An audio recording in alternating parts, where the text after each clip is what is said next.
आज हम saliva production और इसकी रेगुलेशन और कंपोजिशन के बारे में पढ़ेंगे। सलाइवा प्रोड्यूस होता है 3 पेयर ऑफ सलाइवरी ग्लैंड, स्पॉटेड, सबमैंडिबुलर एंड सबलिंगुअल।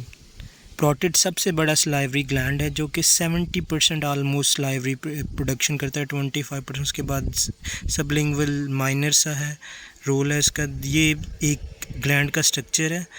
ये इसका acini, this is ducts. Acini initially saliva produce करता है, उसके बाद ये डक्ट इसे मॉडिफाइड करती हैं सलाइवा को। डक्ट इम्परमिएबल होती हैं वाटर को,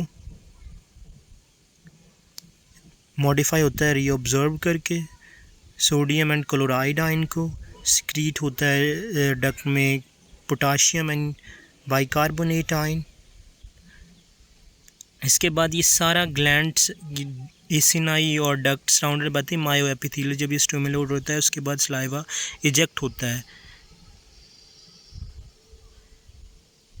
इनिशियली इस प्लाज्मा की तरह इसकी कंसंट्रेशन होती है सलाइवा की। After modification saliva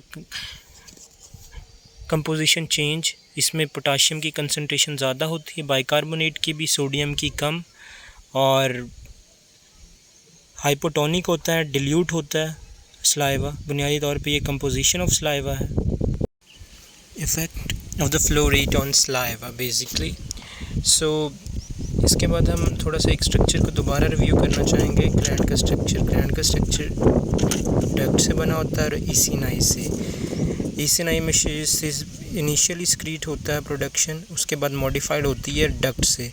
so duct impermeable to water होती है, सोडियम और क्लोराइड की रीऑब्जर्प्शन कराती है और पोटाशियम व बाइकार्बोनेट की सिक्रीशन करवाती है।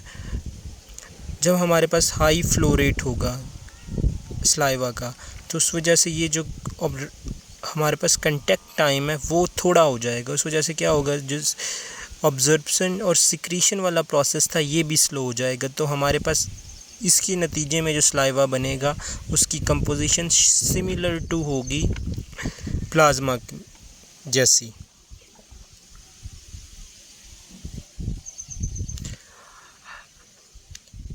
अगर फ्लो रेट स्लो तो उसका क्या होगा कि कंटेक्ट टाइम हमारे पास कम हो गया, अब कंटेक्ट टाइम हमारे पास ज़्यादा है। उसकी वजह से जो हमारा रीऑब्जर्प्शन और सिक्रीशन वाले प्रोसेस के लिए टाइम हमारे पास ज़्यादा होगा। ये वही चीज़ है कि क्लोराइड की secretion observe. Regulation of the saliva production.